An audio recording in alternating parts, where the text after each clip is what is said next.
The head, neck, and shoulders are intricately connected by several different muscles.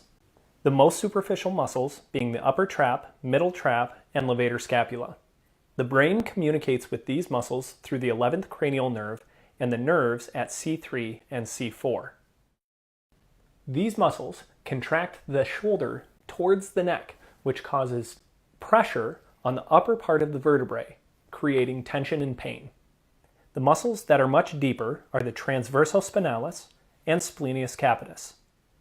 The nerves that innervate these muscles are found from the C1 through the C6. These muscles connect the head and neck, which means looking down, like reading, computer work, or especially phone or tablet work, can cause problems. Start in a side-lying position with a foam roller between the neck and shoulder. Use your top leg to press into the floor, rolling your body up, which will create pressure downward through that shoulder. You're trying to create as much movement between the ear and shoulder as possible while relaxing the head toward the floor. You may increase the intensity of work by rolling the foam roller up and down using your hand. To work different points of the neck, simply roll backwards, keeping the chin and chest directly in line while opening the shoulders to the ceiling. An additional way to create greater intensity is by creating a saw-like motion, pulling the end of the foam roller toward your neck and then relaxing. You need to allow yourself to relax during the saw-like motion to break down the muscle tissue in the upper trap and neck. Continue to change the position, working the areas that are most tender. If you are tensing your body, it is not helping. My recommendation is to continue this work anywhere from 2 to 3 minutes on each side before moving on.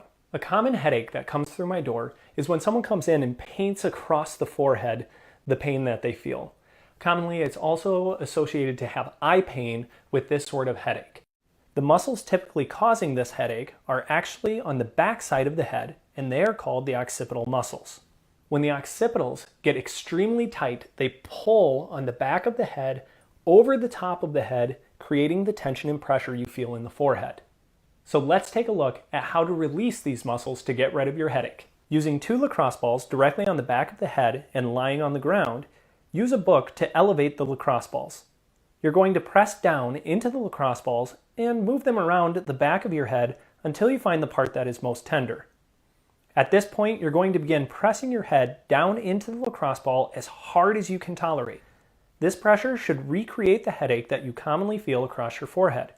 Continue this pressure for 30 seconds. I will continue to talk you through the 30 seconds here. Do not let up on your pressure. Continue to push as hard as you possibly can in the occipital muscles in the back of your head.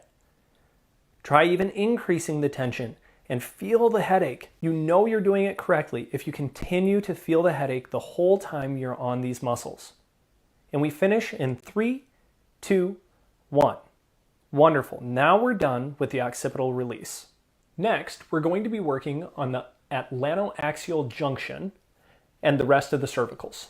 The first muscles for us to focus on are at the atlantoaxial junction, and they are called the obliquus capitis major, obliquus capitis superior and inferior, and the rectus capitis posterior minor.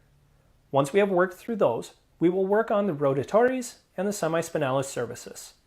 Laying on your back with a book under your head and neck, place the lacrosse balls directly in line with the junction of the head and neck. Once you have the lacrosse balls in that position, tilt the head up and down like you're nodding your head yes. This should cause a contraction of the muscle tissue on top of the lacrosse ball and then a stretch as you look down. Once you've completed the work on that junction, move down a half an inch to the next cervical and continue this process until you have worked your way down the entire neck. Be sure to get a tight contraction tucking the chin, followed by a strong contraction tilting the head back in order for this technique to work. If you get to a point where it feels like one side is worse than the other, you may rotate your head to that side and continue to nod yes. For example, if I had some extra tension on the left side of my neck, I would rotate my head to the left and continue to contract up and down. Remember to do this continuously through the entire neck, rotating to the left or right as needed. Our final release is going to be on the upper and middle trap and levator scapula. These muscles contract the shoulder to the head. This release requires a massage stick and a clear wall.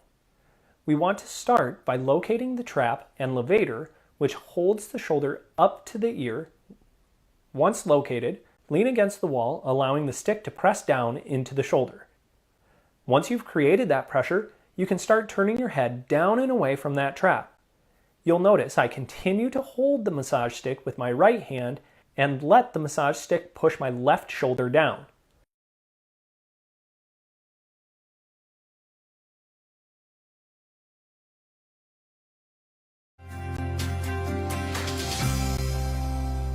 Carpal tunnel syndrome commonly is caused by forearm muscles that get overly tight and create compression on your carpals. We will start by working through the extensor digitorum, the extensor carpi radialis longus and brevis, and extensor carpi ulnaris. Start with a lacrosse ball on the upper part of the forearm. You'll notice when you make a fist and squeeze the knuckles up, the muscles will tighten in the upper part of the forearm near the elbow. Press down with the lacrosse ball and flex the wrist. Release the pressure on the lacrosse ball, returning the wrist to extension or knuckles up. Repeat this process multiple times over the top side of the forearm in the extensors of the wrist. Do this at a brisk pace.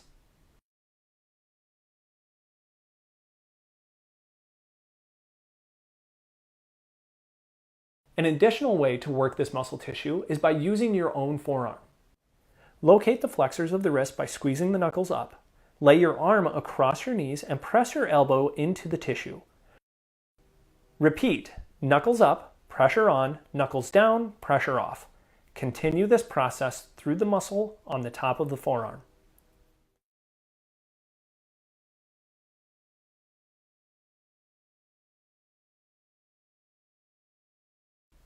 The next group of muscle tissue that creates more pressure on the carpals as well is on the inside of the forearm. These are called the flexor carpi radialis and ulnaris and palmaris longus.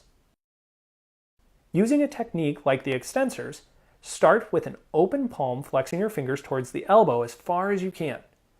After you put pressure down on the muscle tissue, using your opposite elbow, open your hand, pointing your fingers to the floor as far as you possibly can. Lift the pressure, flex the wrist, bringing the fingers to the starting position. Continue this process for roughly 30 seconds in multiple spots, working briskly. The next area to focus on is the retinaculum. This is a ligamentous band around the wrist that keeps the tendons close to the bone. Oftentimes, the tendons underneath the retinaculum get adhered and make it very painful within the carpals themselves. Focusing on the retinaculum, glide the thumb up and down the entire band, spanning from the mid-wrist all the way into the base of the hand. Work vigorously with firm pressure for 30 seconds in order to break adhesions that lie deep within the carpals. Now it's time to perform a joint mobilization. You can see there are several bones that make up the carpal area of the wrist. We want to simply restore some range of motion to the carpals.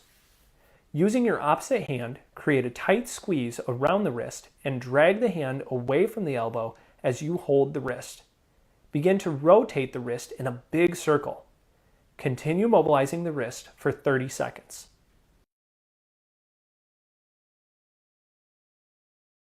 Now we're going to create a stretch that's going to help the nerves communicate with the wrist. Sitting in a chair, press the shoulder down towards the floor. Rotate the thumb and wrist backwards, then flex the wrist and fingers up to the ceiling. Create a neural glide by looking down and away from that arm. Continue to perform this stretch 30 to 60 seconds.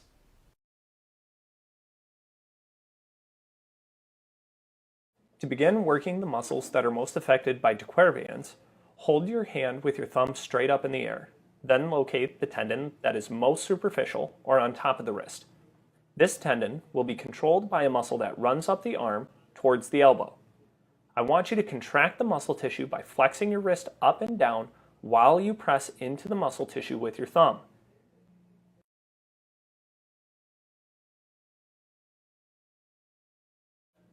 If this is too difficult to use your thumb, Grab a lacrosse ball and place pressure directly onto the forearm using the palm of your hand. Remember to create this contraction 7 to 10 times, pressing straight into the muscle tissue near the elbow.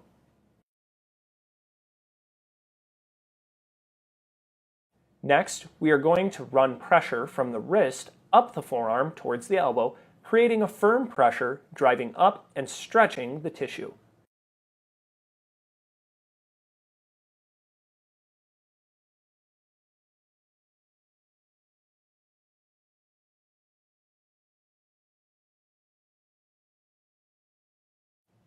Again, we can use the lacrosse ball and just roll up the arm, creating a release of that tissue.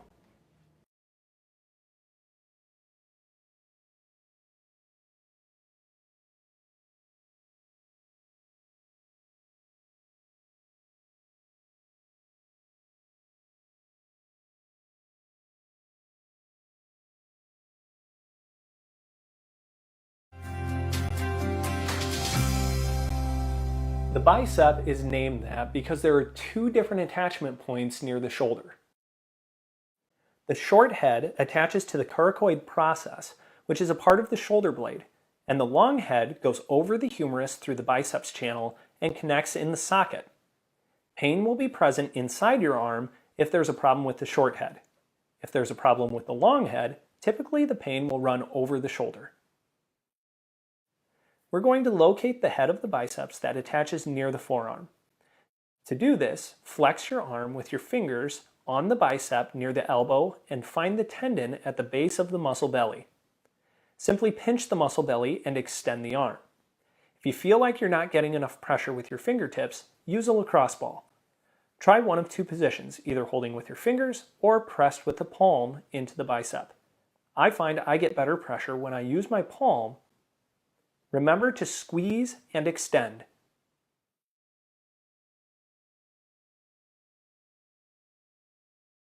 Another muscle that could create bicep pain is actually in your forearm.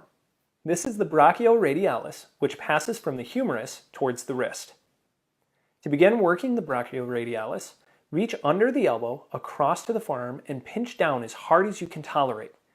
Now rotate the wrist, and the muscle should feel like it grinds underneath the fingertips.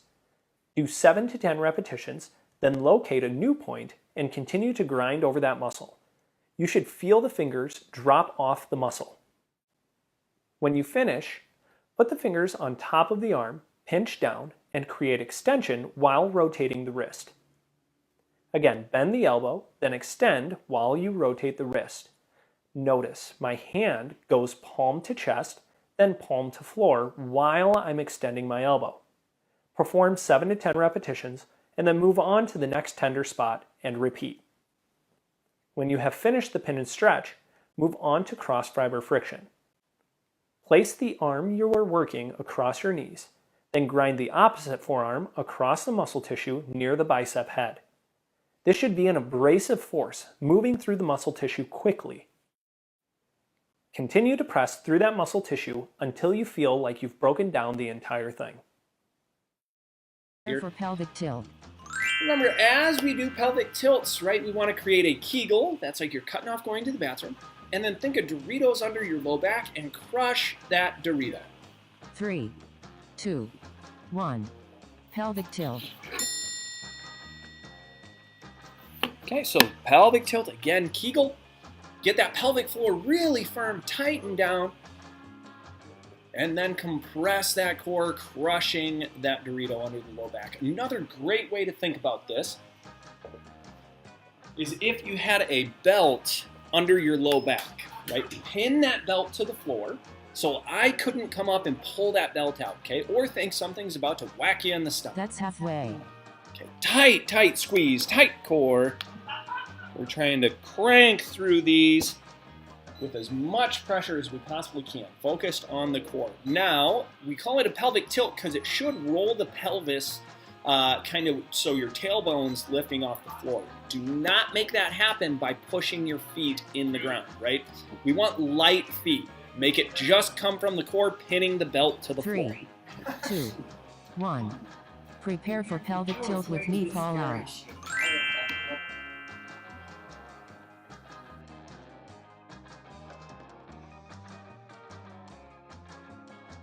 3, 2, 1. Pelvic tilt with knee fall out.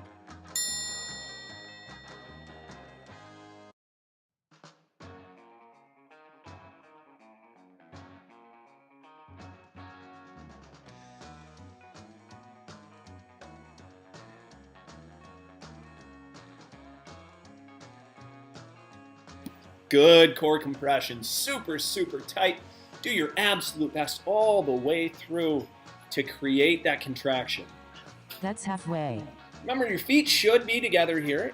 As your knee goes out to the side, squeeze your core harder. Okay, so it's as you're moving, recompress the core, recompress the core, recompress the core, then bring the knee back up. Do not let your pelvis tilt back and forth on the floor, right? We want to set the pelvis and think that's a bowl of water, right? Don't let that bowl tilt left and right. 3, 2, 1.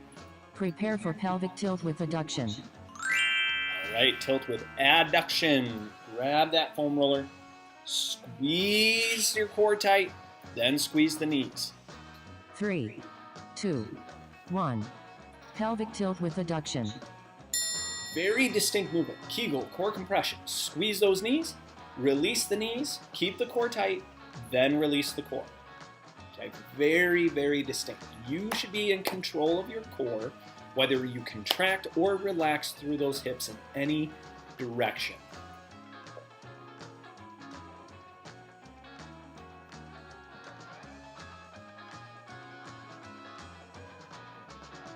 That's halfway.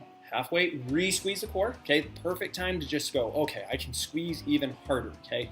It's not about the movement of the knees, right? I don't care how tight the squeeze is on the knees. I care about how tight the core stays.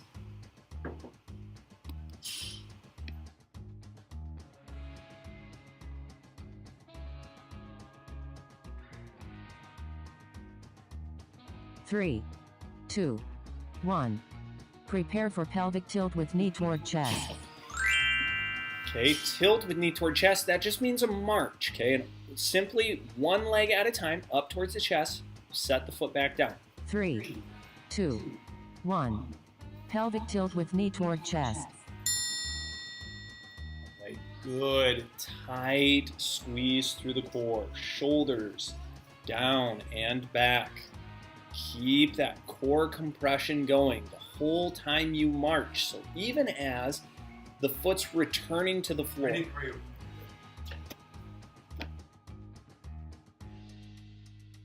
Okay, again, this is trying to create kind of what I call the Rubik's Cube. That's halfway. To where when you lift your knee, it's trying to pull your hip, that one side, up in the air. Okay, don't let your pelvis transition at all.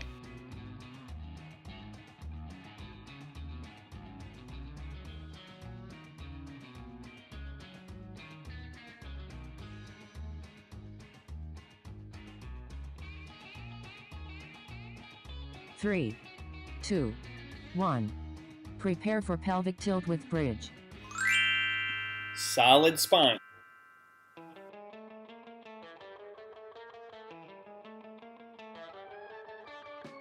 Three, 2, 1. Pelvic tilt with bridge. Straight lift.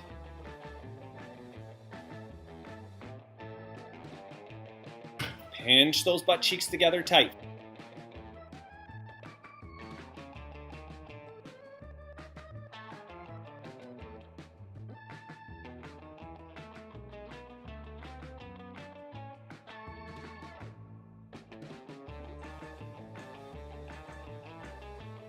That's halfway. Good squeeze halfway through, so recompress that core. We want to check as you return to the ground, your hips, low back, and ribs should all touch at the same time. I want your core to maintain that tight squeeze as you're moving, so both up and down. A lot of times what happens is when we go to lift, we start arching the back to complete that lift. Okay, so tuck your tail under. 3, 2, 1. Prepare for shoulder drops. Shoulders down and back, out of the ears and to the floor, okay? Or get your shoulders 3, down to your butt. 2, 1. Shoulder drop. Okay, then as your arm goes up overhead, that's a relaxation. Pull your shoulder back down to return your arm up. Okay, this isn't just a movement in the shoulder joint, this is actually the whole shoulder blade. Let the shoulder blade go as your arm goes overhead. And again, pull your shoulder down and back. You should feel this through your ribs, okay, on that back side. Pull those shoulders down, back, down, back. That's halfway. Halfway is a great time to recheck that core. Make sure we're not extending our back to try to create more range of motion.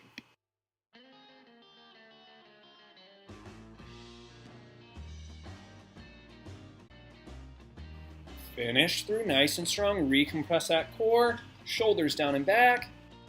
3, 2, 1. Prepare for dead bug.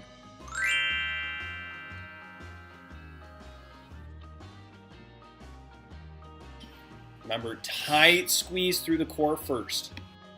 3, 2, 1. Dead bug. Okay, remember that dead bug, it's like having a box in between the arms and the legs, and you're holding that core tight. Only extend the leg as far towards the floor as your core can stay tight. If you extend that leg and you're trying to reach for the floor and your low back pops up, you're extending too far, okay? Rather than think that the gains come from getting your leg to the floor, think the gains come from connecting your brain to that muscle tissue really hard. Okay, so right now, if you think you're squeezing hard enough, you're wrong. Squeeze harder. Squeeze harder, harder. All the way through. Hold, compress that spine. Keep it down and back, down and back.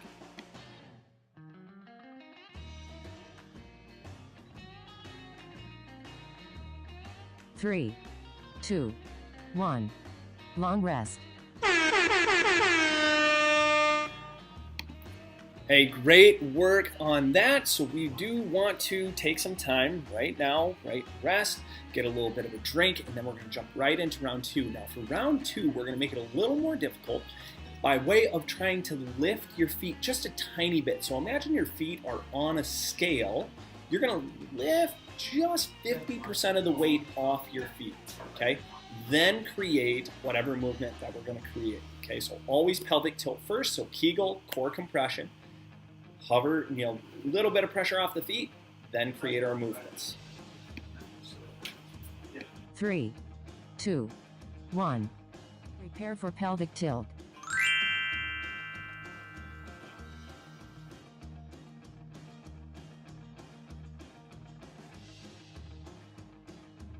Three, 2, 1.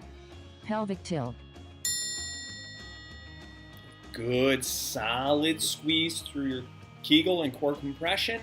Gently lift 50% of the weight off your feet, right? So you shouldn't even move, right? There should be no movement added in. It's just a tiny bit of a lift. And if you feel that low back kind of start peeling up off the ground, squeeze your core harder.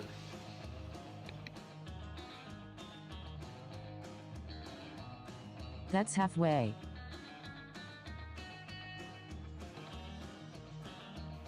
Again, squeeze that core as you lift those feet a tiny, tiny bit. Make sure you squeeze even harder to keep your core down. So right here, I show you what happens if we're not tight in the core. That pelvis is just going to roll right up. So re-squeeze that core, tight compression. Squeeze hard, and then get a little bit of a lift. 3, 2, 1. Prepare for pelvic tilt with knee fall out. Okay, pelvic tilt with knee fall out. 3, 2, 1. Pelvic tilt with knee fall out. Again, as your knee's going out to the side, you should be really light on your feet, keeping that core compressed, and there should be no tilting or movement rolling in the pelvis at all. Okay? core compressed, hard, hard, hard. Drive that spine down into the floor. Create that pelvic tilt, keeping your Kegel tight. And yes, this is a very demanding exercise. It should not be easy. This That's is easy. halfway. You need to go connect your core, connect your brain back down to that core. Get it tight. Squeeze firm all the way through. Remember to keep some of the pressure off the feet. Be out to the side, back up.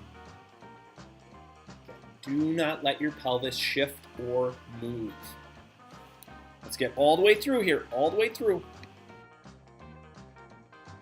3, 2, 1. Prepare for pelvic tilt with adduction.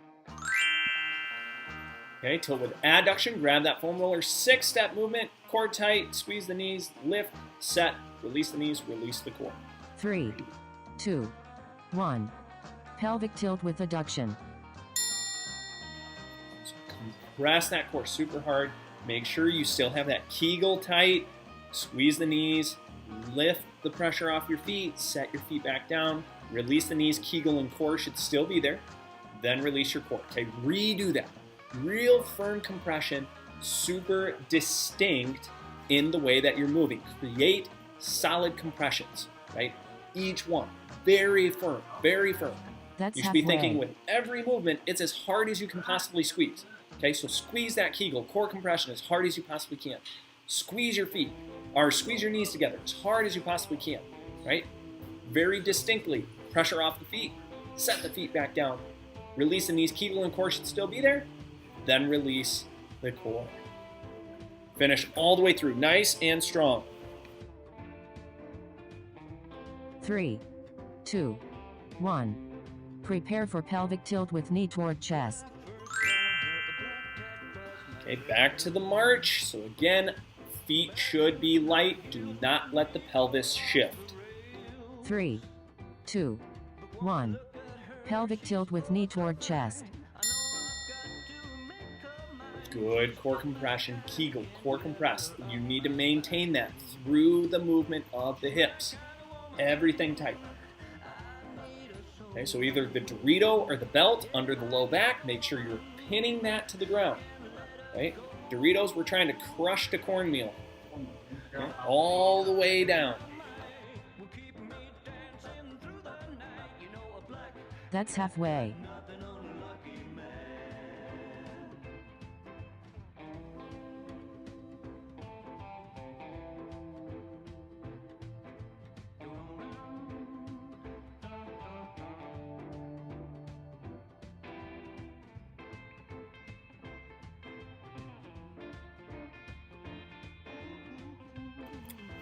Good, tight squeeze all the way through. 3, 2, 1.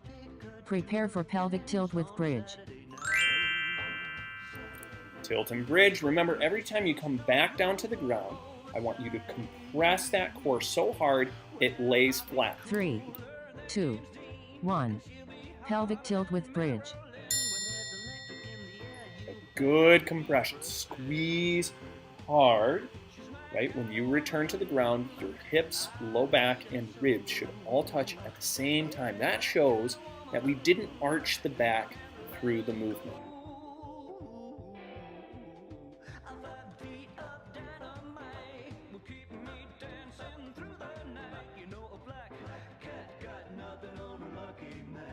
That's halfway. Perfect time to re-squeeze that core. Compress hard. Right? Squeeze your butt cheeks together like you're pinching a penny. That's where the lift should be coming from. Right? The lift isn't coming from shoving your shoulders into the ground. The lift is coming from extending those hips using your butt cheeks.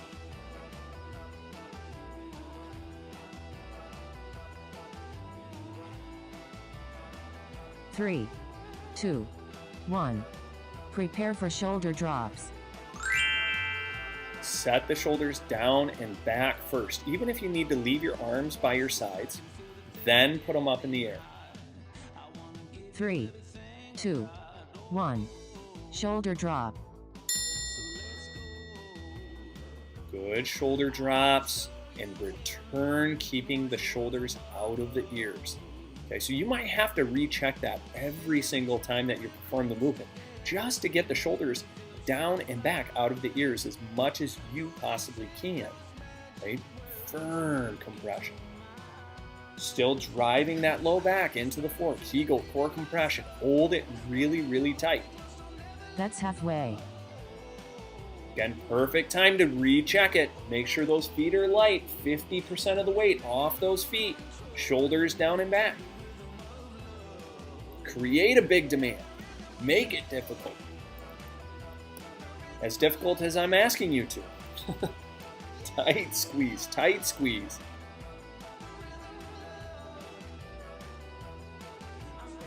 Three, two, one. Prepare for dead bug. All right, dead bugs or bird dogs. So I'll show you the bird dogs here. Make sure you keep that core compressed. 3, 2, 1. Dead bug. We do not want to cat or cow through the bird dog. We want to make sure that we're holding compression through that core as you create the extension through your arms and legs. So same thing as when you're doing a dead bug. Right? You want to make sure that the back is staying in neutral. So don't overextend your legs or arms. You just extend where you can, maintaining compression and that's halfway. Keeping that core nice and tight.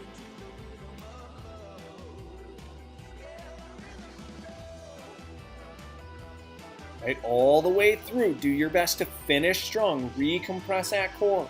Pull those shoulders down and back. Same position as you were in. Squeeze tight. 7 seconds to finish. 3, 2, 1. Long rest.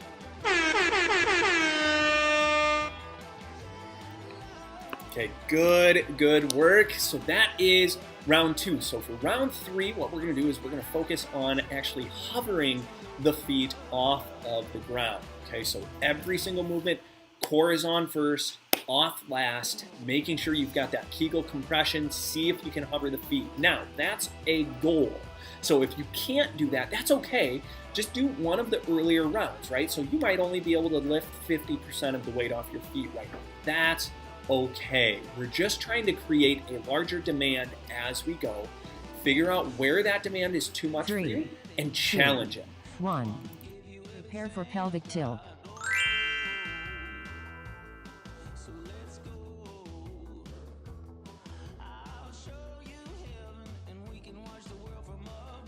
Three, 2, 1. Pelvic tilt. Good tight pelvic tilts. Make sure that your core stays compressed as you try to hover those feet. And 2, one thing that I see a lot is going up on the toes. Try not to go up on the toes. See if you can peel the whole foot flat off the ground and maintain that spinal compression. It's going to be a very, very big challenge. Now, if you notice you go to peel those feet and they just don't want to leave the floor and your back pops up, make sure to re-squeeze the core, okay? Harder. Then just try again.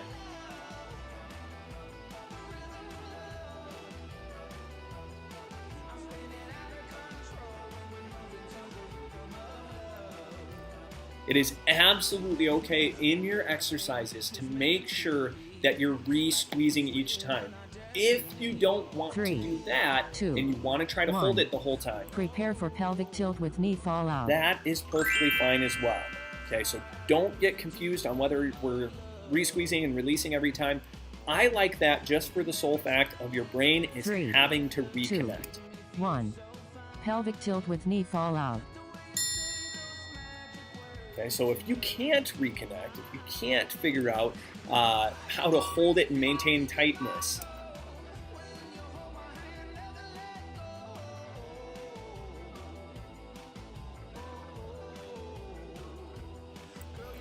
then you're going to want to re-squeeze each time.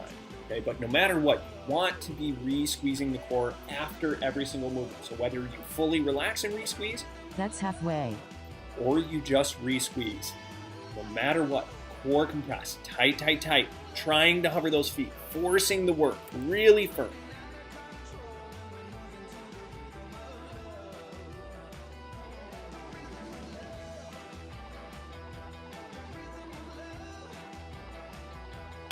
We're almost there. Work hard through it. Everything that you've got. Squeeze through. 3, 2, 1. Prepare for pelvic tilt with adduction. Remember to add the foam roller or a cushion here, and it's a 6-step process. Core tight, knees squeeze, lift the feet, set the feet, release the knees, 3, release. 2, 1. Pelvic tilt with adduction. Okay, Kegel, core compression, super tight.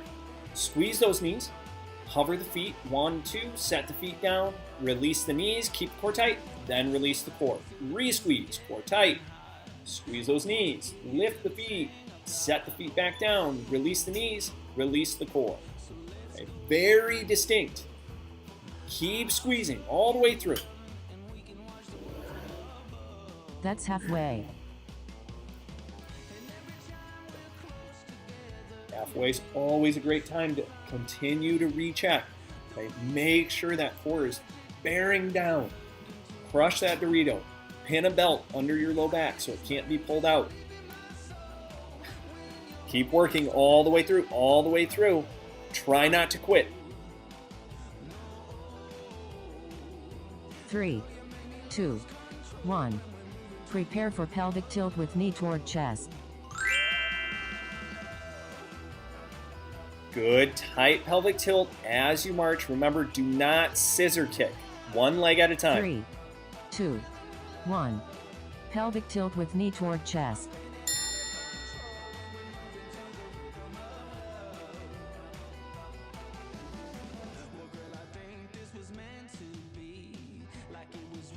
Good core compression, tight, tight, tight. Make sure the feet are hovering, but only move one at a time.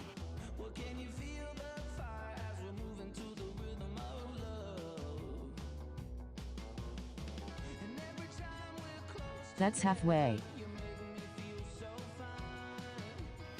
Good core compression, squeeze tight, firm, firm, firm, firm, firm. Again, do not move both legs at the same time. You should hover your feet, move one knee up, back down to a hover, then the other knee up, back down to a hover. Reset if you need to, and then go again. All the way through, finish strong, 7 seconds. 3, 2, 1. Prepare for pelvic tilt with bridge. Awesome, awesome work. Now into the bridge. Remember, when you return to the ground, your low back should not be arched. That's what you're watching for. 3, 2, 1. Pelvic tilt with bridge.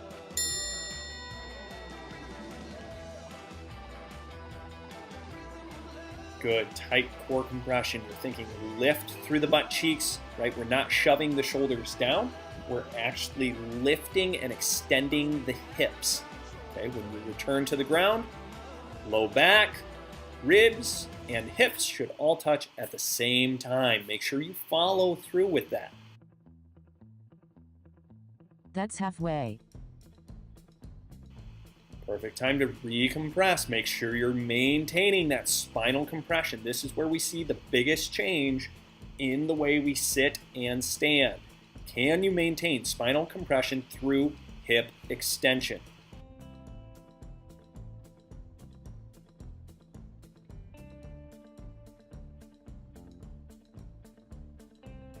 Three, 2, 1.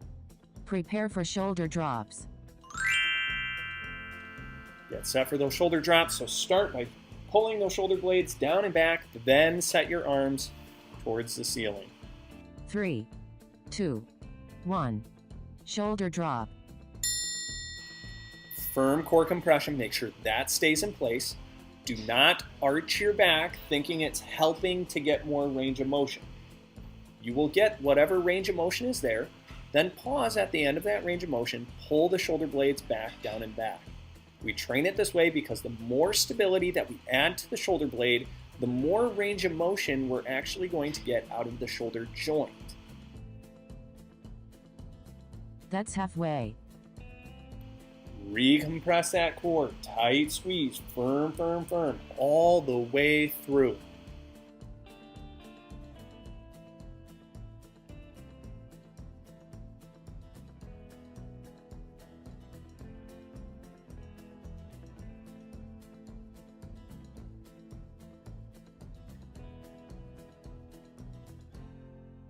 3, 2, 1. Prepare for dead bug.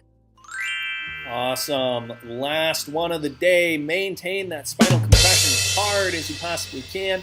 Challenge yourself all the way through. 3, 2, 1. Dead bug.